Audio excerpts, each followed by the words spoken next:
আসসালামু আলাইকুম দাবা বন্ধু, আশা করি আপনারা সবাই ভালোই আছেন। আজকে আমরা পল মরফির আরেকটি খেলা নিয়ে এসেছি। যদি আমাদের এই চ্যানেলটা আপনাদের ভালো লাগে তাহলে সঙ্গত কারণে এটি সাবস্ক্রাইব করুন, শেয়ার করুন, লাইক দিন এবং আপনার মতামত জানান। আমরা আপনাদের মতামতের ভিত্তিতে এটিকে আরও উন্নত করার চেষ্টা করব। পল মরফি এই খেলাটি খেলেছিলেন তার নিজ শহর নিউ অরলিন্সে, এবং এটা ছিল ব্লাইন্ডফোল্ড সাইমালটেনিয়াস খেলা, অর্থাৎ উনি চোখ বাঁধা অবস্থায় 6জন প্লেয়ারের সঙ্গে একই সঙ্গে 6টি গেম 6টি বোর্ডে খেলেন এবং অবিশ্বাস্য একটি রেজাল্ট উনি তৈরি করেন। সেটি হলো 6টি খেলায় 6টি উনি জয় করেন, কোনো ড্র নেই, কোনো হার নেই। এই প্রতিভাযশা দাবার সম্পর্কে আমরা যতই বলি না কেন তা বলে শেষ করা মোটেও সম্ভব নয়।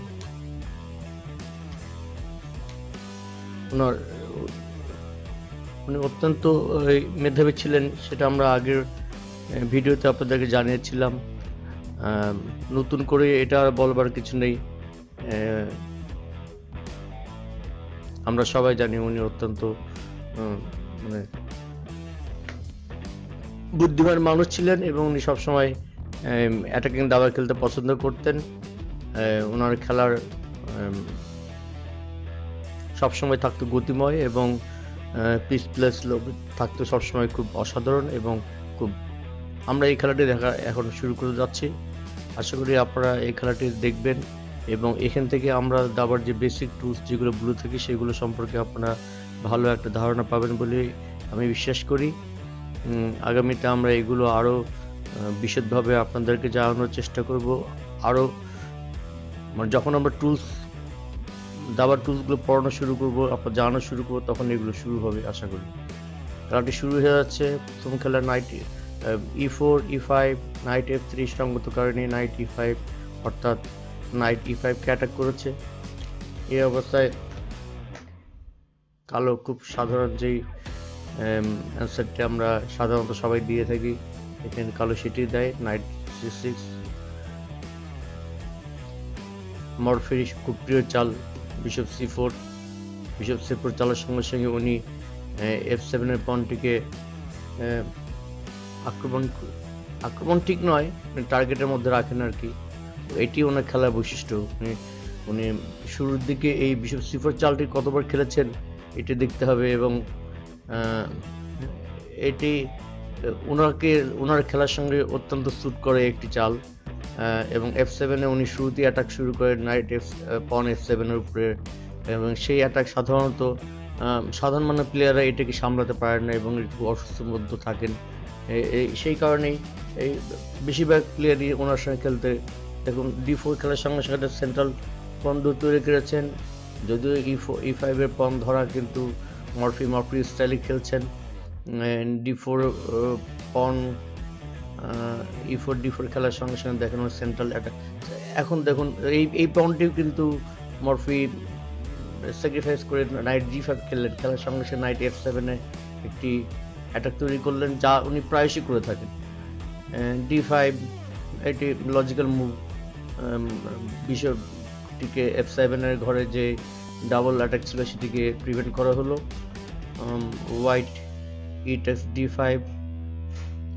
এই সময় আমরা কিছু অ্যানালিসিস দেখেছি। এখন নাইট A5 খেলে ব্ল্যাক তার খেলাটাকে ইকুয়াল না হলেও অ্যাটলিস্ট এর চেয়ে ভালো একটা খেলা খেলতে পারতেন এবং অনেক বলছে, চেস কম্পিউটার বলছে এটি ইকুয়াল। আমরা স্টক ফিশ এবং ফ্রিজ দিয়ে দেখেছি এই খেলাটিকে, দুটি ইঞ্জিন দিয়ে দেখেছি এই খেলাটি। তার সাথে যে ভুলগুলো আমরা পেয়েছি সেগুলো আপনার সাথে শেয়ার করার চেষ্টা করব। নাইট E5 এই চালটি অত ভালো নয়। দেখুন মরফির রাজা কখনোই দেখবেন আনসেফ থাকে না। উনি খুব তাড়াতাড়ি ধরুন 10 চালের মধ্যে উনি ক্যাসলিং সেরে ফেলেন এবং সেন্ট্রাল পয়েন্ট দুটিকে উনি খুব তাড়াতাড়ি ইলিমিনেট করে দেন। ওরা ওপেন সেন্টারে খেলতে পছন্দ করেন, তাদের পিসের মোবিলিটি অত্যন্ত ফাস্ট হয়ে যায়। বিশপ E7 এই চালটি একটি ভুল চাল বলা হচ্ছে। দেখুন সঙ্গে সঙ্গে নাইট F7 এবং এখন কুইন এবং রুকে ফর, কিং দেখিতে বাধ্য। কুইন F3 খুব ন্যাচারাল চাল হোয়াইটের জন্য, ডাবল অ্যাটাক চেক, এবং D7-এ বিশপ কুইন দিয়ে অ্যাটাক। এই অবস্থায় কালো এই চেক ঠেকানোর জন্য কিং E7-এ গেলে কিছুটা ভালো খেলা হতো, হয়তো এক একটা পয়েন্ট ডাউন যেত, কিংবা কিংটা সেন্টারে থাকতো, কিন্তু এটা ডিফেন্সিভ পজিশনে খেলতে পারতেন কিছুটা।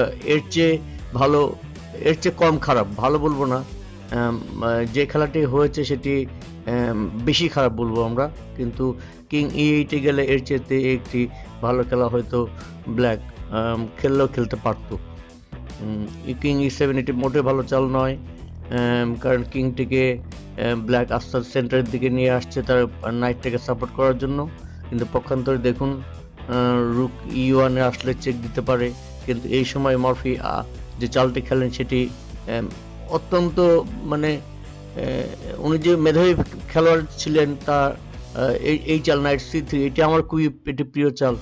দেখুন নাইট C3 না, যদি পন টেক্স C3 না করে তবে এই নাইট D4 যেতে পারছে, এই অথবা বিশপ টেক্স D5, অনেকগুলো D5 এর 3টে পনের আপনার অ্যাটাক তৈরি হয়ে গেছে, কিন্তু হোয়াইট ভাবছে মরফি ব্লাইন্ডফোল্ড খেলছেন, অতএব এই সমস্ত ভুলে হয়তো এইগুলো খেলা খেলছেন, সে খুব তাড়াতাড়ি পনটি খেয়ে ফেলে।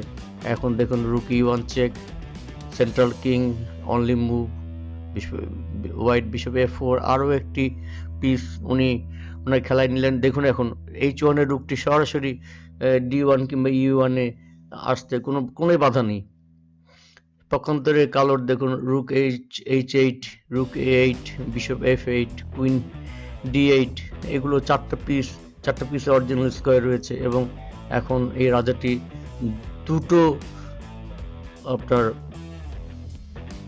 অ্যাবসলিউট পিনে রয়েছে, এই দুটো নাইটে, সেন্ট্রাল দুটো নাইটে পিনে রয়েছে, একটি রুক দ্বারা, রুক E1 দ্বারা, আর একটি বিশপ C4 দ্বারা। এরকম একটা অবস্থায় এই ধরনের রাজাকে মানে বাঁচানো খুবই একটা কঠিন কাজ, অত্যন্ত কঠিন কাজ। যদিও মরফি একটি পিস স্যাক্রিফাইস করে ফেলেছেন ইতিমধ্যেই নাইট C3-তে, এবং দেখুন উনি খেলাটিকে কীভাবে আগায়, এবং এই রাজা, আমরা এটাকে বলি কিং হান্ট, কিংটাকে কীভাবে হান্ট করেন উনি, এটি দেখার জিনিস। বিশপ দিয়ে এটাকে জোর দেওয়া হলো, bishop text E5, bishop E5, রুক E5, এবং এখন রুকটিকে উনি স্যাক্রিফাইস করে দিলেন, দ্বিতীয় পিস স্যাক্রিফাইস করলেন, রুক E1 চেক। এখন রাজা কিন্তু পিছিয়ে যাবার কোনো কায়দা নেই, পিছিয়ে গেলে এটি মেট, কিং D6 খেললে কুইন টেক্স D5 চেকমেট, ওনার এখন king E4 only move, sorry king D4 only move,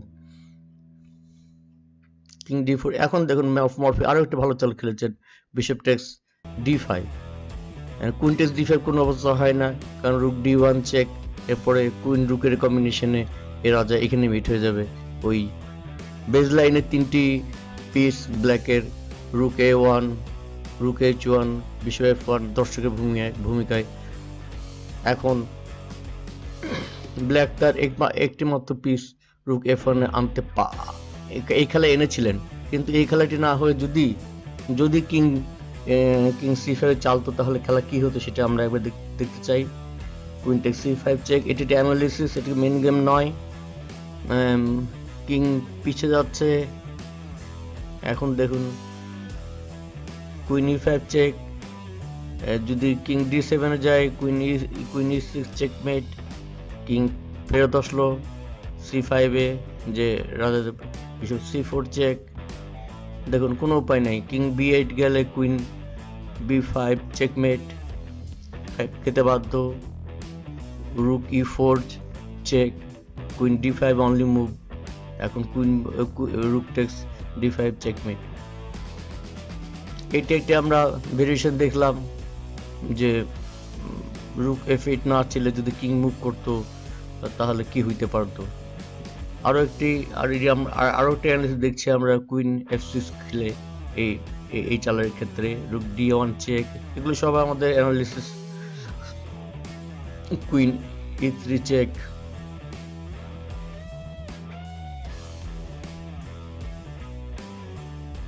রুক c3 check, rook c3। এখন দেখুন কুইন c5 চেক, চেকমেটের থ্রেড তৈরি করা হয়েছে, কুইন ঠেকানো হলো, চেক চেক। এখন এটা খেলে কুইন b1 চেক হতো, b5, queen a4 check, king b6 only move, rook takes b5 checkmate. দেখুন আমরা এই মরফি খেলার সবচেয়ে মজার জিনিস, আপনার যদি একটু আমরা যদি আপনার শুধু আমরা সবাই যদি একটু অ্যানালিসিস, তাহলে মরফির চালে অনেক চাল আর অনেক ধরনের মেট আমরা নিজেরাই আবিষ্কার করতে পারবো। আসলে আমরা মূল খেলায় যাই।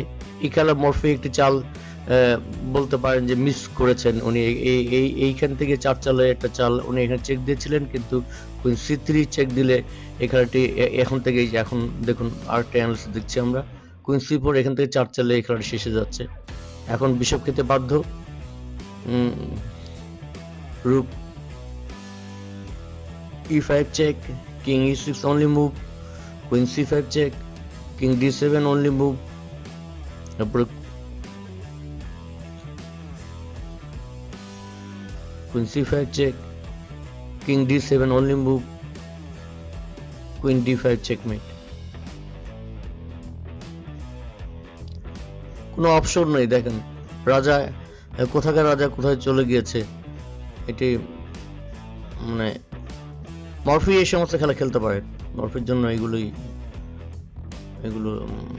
আপনার সোজা চালও বলতে পারেন।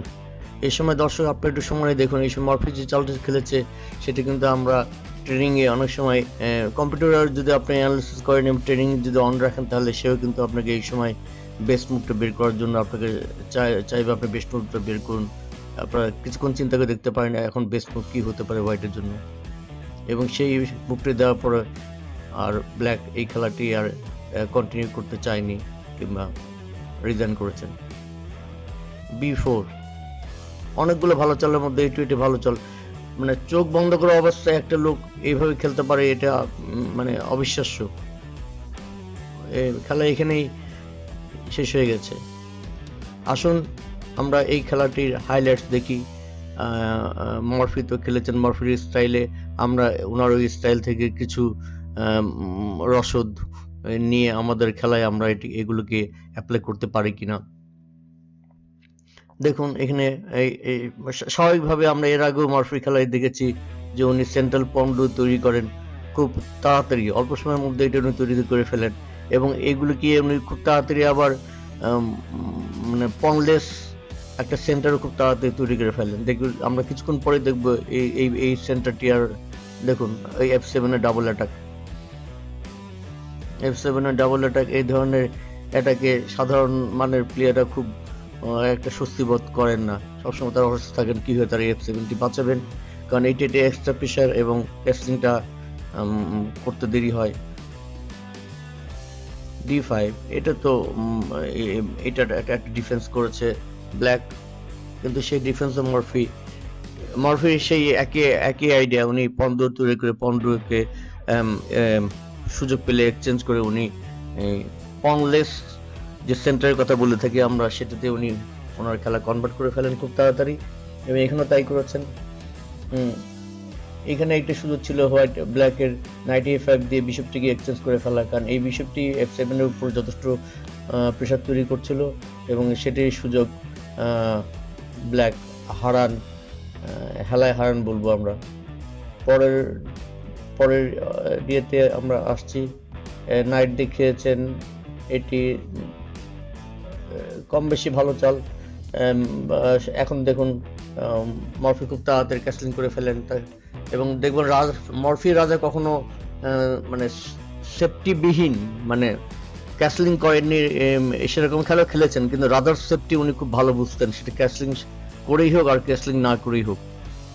বিশপ e7 এটা একটা ভুল চাল, এই সময় বিশপ e6 খেলেও খেলা যেত, বিশপ b4 চেক দিয়ে হয়তো উনি খেলতে পারতেন, কিন্তু সেই সুযোগটি মরফি না দেওয়াতে উনি একটু মানে রিয়ে হয়ে যান, এবং সঙ্গে সঙ্গেই বিশপ e7 ভুল চালটি খেলে ফেলেন। সেই সুযোগটি তাড়াতাড়ি কাজে লাগানোর Morphy knight takes f7, queen f3 check, এবং কুইনের ডাবল অ্যাটাক, কুইন f7 এর চেক, এবং কুইন d5 এর নাইটটিকে অ্যাটাক করেছে। এই নাইটটি উনি ছেড়ে দিয়ে কুইন কিং E8 এ গিয়ে খেললে এর চাইতে ভালো খেলা খেলতে পারতেন, কিন্তু কিং E8 চালটি মোটেও ভালো নয়। এই সময় দেখুন E1 এর ফাইলটি ওপেন, D1 এর D1 ফাইলটি ওপেন করেছেন মরফি অত্যন্ত চতুরভাবে। নাইট C3 এই চালটি আমার কাছে পুরো খেলায় খুব ভালো একটা চাল মনে হয়েছে। আপনারা দেখেন পনলেস সেন্টার করার জন্য একটি পনি মাত্র সেন্টারে ছিল ব্ল্যাকের, যে D4 সেটাকে উনি C3 তে আনতে ব্ল্যাককে বাধ্য করছেন। নাইট C3 অত্যন্ত পাওয়ারফুল মুভ। খেতে বাধ্য বলা ঠিক হবে না। এখন আরো প্রেসার ক্রিয়েট করার জন্য মরফি খেলছেন বিশপ F4। বিশপের খেলার সঙ্গে সাথে দেখেন H1 এর রুক খুব তাড়াতাড়ি খেলায় চলে আসছে। এই রুকটি D1 কিংবা E1 যে কোনো সময় হোয়াইট খেলতে পারে। এখন দেখুন রুক E1 এবং বিশপ C4 এ কালো রাজা দুটি অ্যাবসলিউট পিনের মধ্যে আছে। সঙ্গে বিশপ F4 রয়ে গেছে। এখন বিশপ F6 কিংবা বিশপ E6 চালের মধ্যে তেমন কোনো পার্থক্য নেই। কালো বিশপ E6 খেলেছেন এবং এখানে হোয়াইট সরাসরি তার সেই রুকটি F1 এর রুক যেটি E1 দিয়ে এখন E5 এ আছে, এটাকে উনি স্যাক্রিফাইস করে দিলেন। তৃতীয় পিস স্যাক্রিফাইস করলেন মরফি। একটি লোক 6 জনের সঙ্গে উনি চোখ বাঁধা অবস্থায় খেলছেন, তাতে এই ধরনের একটি খেলা এত সোজা ব্যাপার নয়। দেখতে যত সোজা মনে হচ্ছে, এটি এত সোজা নয়। এটি মানে দেখুন ব্ল্যাকের 4টা পিস এখন অরিজিনাল স্কোয়ার রয়ে গেছে এবং এগুলো খেলার শেষ মুহূর্ত পর্যন্ত শুধু একটা পিস খেলতে পারে বা কোনো পিস খেলায়। এটাও অত্যন্ত ভালো একটি চাল, অত্যন্ত পাওয়ারফুল চাল। মানে কিং হান্ট করার জন্য যা করার সবই কিন্তু মরফি এই খেলায় খেলেছেন এবং দেখিয়েছেন কিভাবে রাজাবধ বা কিং হান্ট করতে হয়, কিং হান্ট কাকে বলে, কিং হান্ট কত প্রকার এবং কি এই খেলায় আমরাও এই মরফির খেলা মানে মাঝারি পর্যায় থেকে পরের পর্যায়টুকু আমরাও ইচ্ছা করলে অনেকগুলি মেট এইখান থেকে বের করতে পারবো। কারণ রাজা এত এক্সপোজ এটাকে এইখানে উনি মিস করেছেন একটা চাল মরফি। এইটি ছিল এখান থেকে 4 চালের একটি মেট। আসুন দেখি আমরা এখন এই শেষ চালটি ভালো চাল কি ছিল আমরা বের করার চেষ্টা করি, মনে করতে পারি কিনা এখন কি চালটি ছিল হোয়াইটের জন্য উইনিং মুভ। এটি আপনারা বাসায় চিন্তা করবেন বলে আশা করি। আমাদের সঙ্গে থাকার জন্য আজকে আপনাদের জন্য আমরা আরো একটি 4 চালের সাদা খেলবে এবং 4 চালের মেট একটি পাজল রেখেছি। আশা করি এটা আপনারা মেশিন ছাড়া দেখে মেশিনের সাহায্য না নিয়ে সলভ করবেন। আমাদের সঙ্গে থাকার জন্য আপনাদেরকে অত্যন্ত ধন্যবাদ। আশা করি আগামীতে আরো দেখা হবে, আরো দাবা নিয়ে আমরা আলোচনা করব এবং সবাই ভালো থাকবেন। ধন্যবাদ।